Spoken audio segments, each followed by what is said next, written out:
Hello and welcome to another episode of Virtual Legality. I'm your host, Richard Hoeg, managing member of the Hoeg Law business law firm of Northville, Michigan. And today we have a quick second episode of Virtual Legality as a lot of people started contacting me about this video that Upper Echelon Gaming put up earlier today. And I've pulled up Upper Echelon Gaming's tweet here, and they say Ubisoft has updated their terms of service, and they are WTF levels of controlling. I understand the need for influence over your products and how they are then utilized, but these new policies, in my opinion, are way overbroad. And overbroad they may well be. Certainly, whenever we talk about contracts of adhesion, they tend to favor the people that are making the contract. But when the video comes out and says Ubisoft owns your soul, terms of service update, I have to take a look. Not only because this went out there and it's reading terms of service, but also because Remaxter 1 said, hey, have you talked about it? Your insight would be awesome if this interpretation is true. It's kind of scary. Can you look at the terms of service for Ubisoft's Uplay from Lord Farquad? There's a big hullabaloo in the gaming community at the moment, with them being required to sign over rights. Or Zyla Wolfbane, etc., etc., etc. And in fairness, I actually had a number of people come into my comments to various videos, generally about The Last of Us over the past couple of weeks, and tell me, hey, you got to check out these Ubisoft terms of service. Now, Upper Echelon Gaming is a site that has covered some of the things that we've done in Virtual Legality before. I often enjoy checking out some of their videos. And the very first thing I want to say here is, while I think he comes to the wrong conclusion, that isn't a conclusion that seems built or premised around outrage or just inciting panic. It's because of the way the terms of service were written. And Ubisoft didn't do a great job of explaining what they were really aimed at here. And as a matter of fact, when we go and we look at the terms of service ourselves, I will tell you there are a couple of places where I had to really kind of think about what they were even trying to say / achieve. And that's not something that a corporate lawyer that's been doing this for 15 plus years should have to do. So I give full credit to anybody that is trying to grapple with these issues. And that includes Upper Echelon Gaming. That includes everybody that has commented to me with concern about these terms of service, and everybody that DM'd me and sent me public tweets, etc., etc.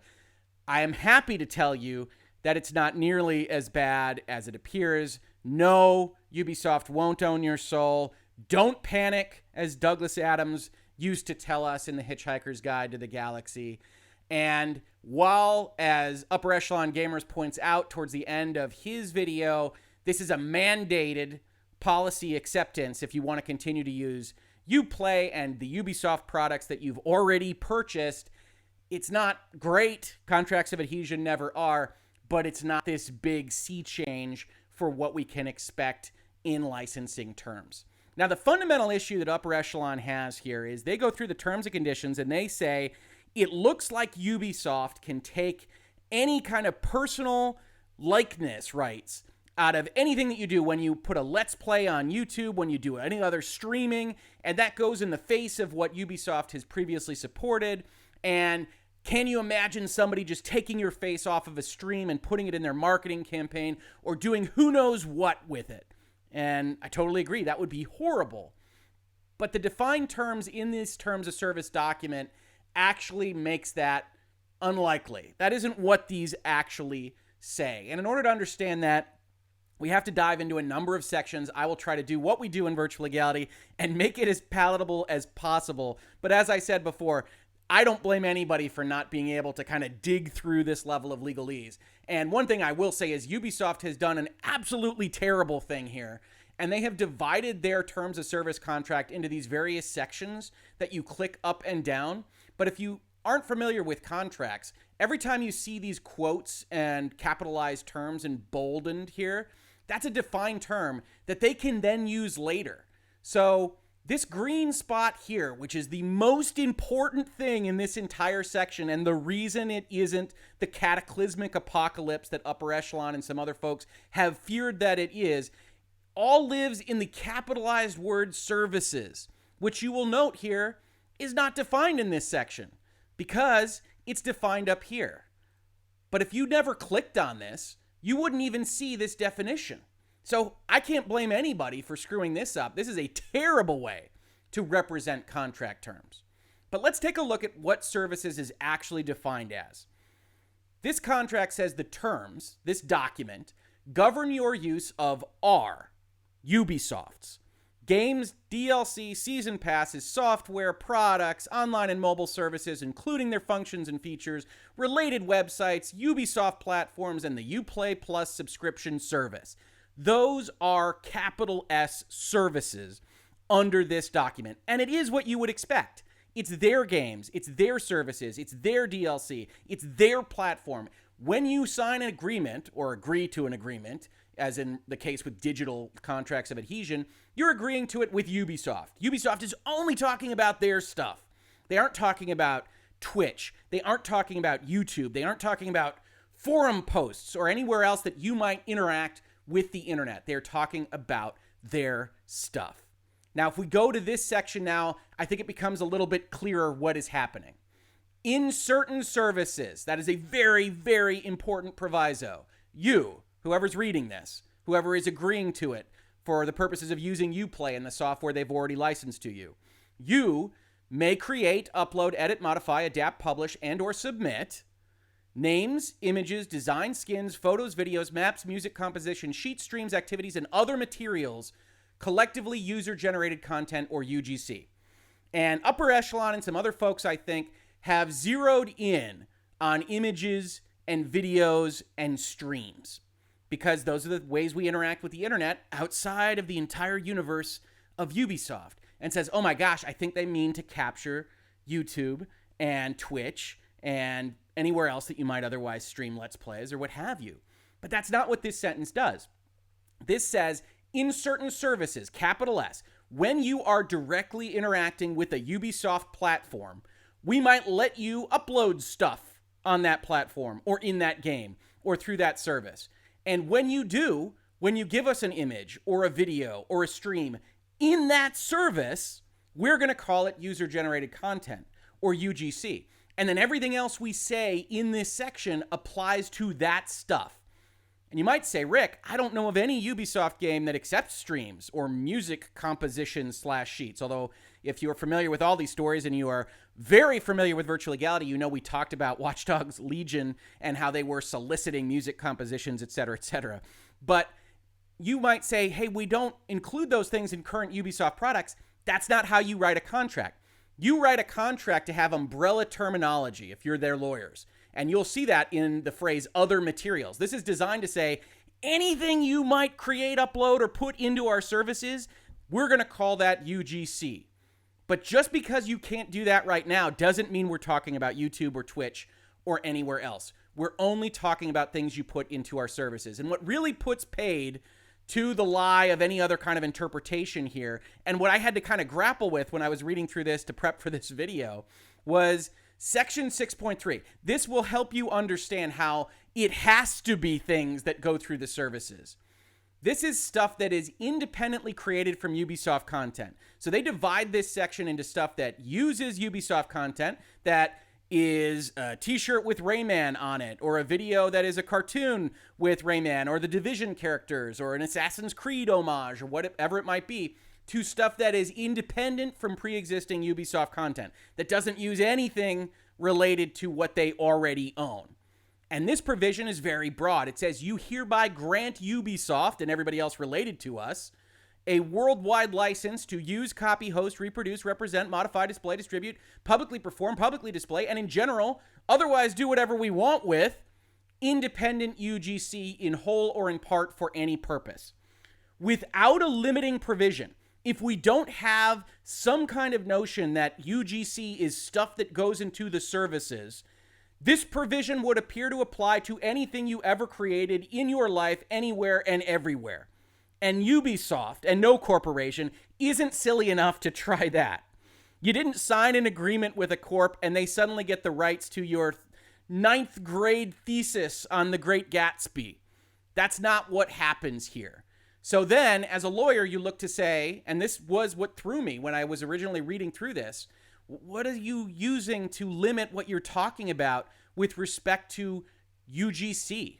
Like, I generate content. I'm doing it right now. Do you own Virtual Legality? Because it's not related to Ubisoft content, although, hey, maybe their terms of service are their content for this purpose, but it's not related to your content. So do you own it? Is that what you're trying to say?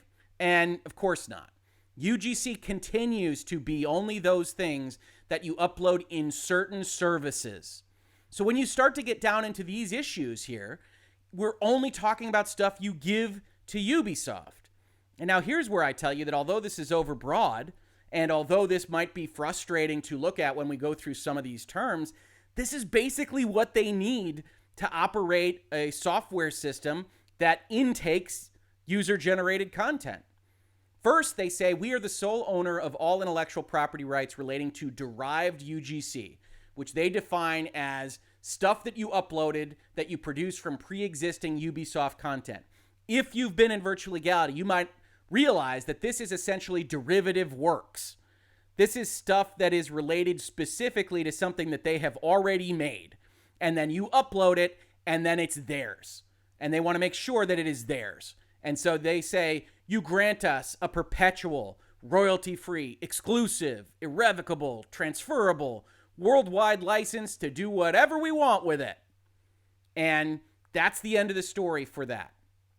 With respect to your use of it, they say you can put it on your console, computer, or mobile to the extent you need it to access our services, load it on our services, or share it with other users on our services. So what they're setting up is the structure that they need to have UGC shared amongst their various users, which is what you would want if you're setting up a piece of software that has users put things into it. It's the very same kind of language that you would see in the Twitters of the world, where they have to get the license to allow people to retweet things, or else they could run into copyright issues. Now, 6.2 is where all the hullabaloo has been about. If your UGC, remember, things you upload to their services, reproduces your image, you acknowledge that we have a right to use your image, and they limit that right as part of our services throughout the world in perpetuity. So some of the scaring came about because Upper Echelon and some other folks thought that this was attaching to Twitch and YouTube, and it really isn't. But also because they thought that they could grab it and use it for whatever they wanted. Brochures, yacht skins, whatever it might be. And that's not what this even says.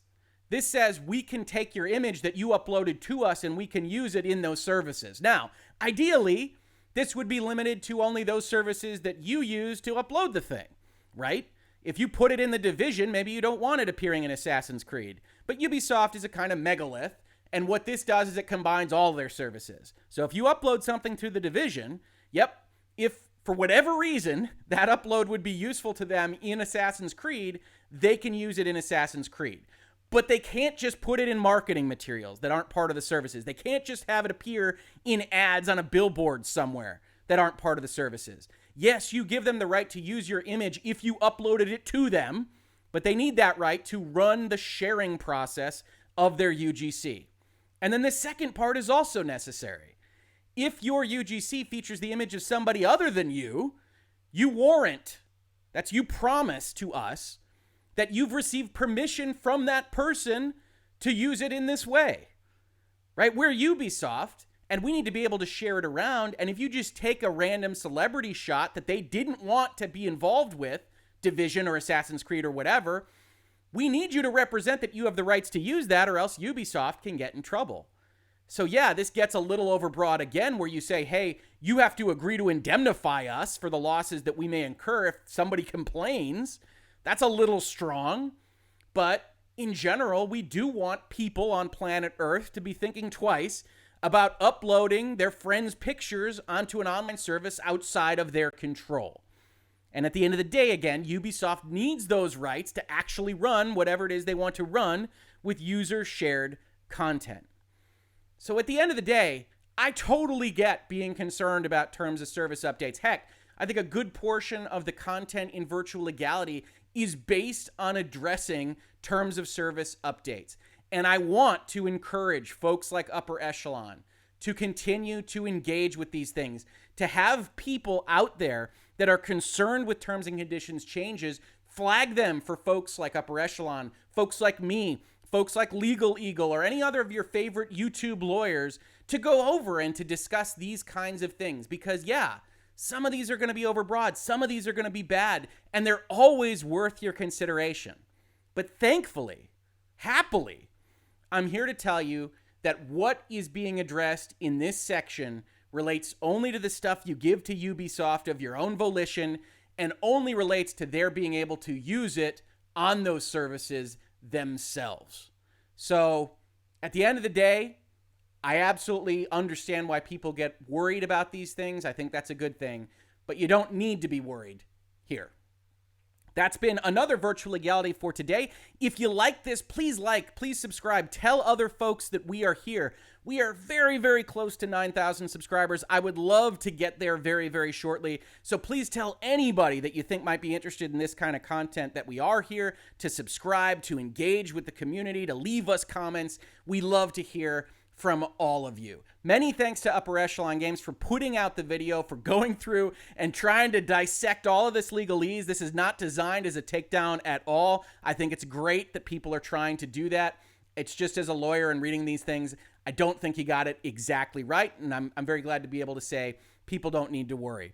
If you caught this on YouTube, thank you so much for watching, and if you listen to it as a podcast, thank you so much for listening, and I will catch you on the very next episode of Virtual Legality.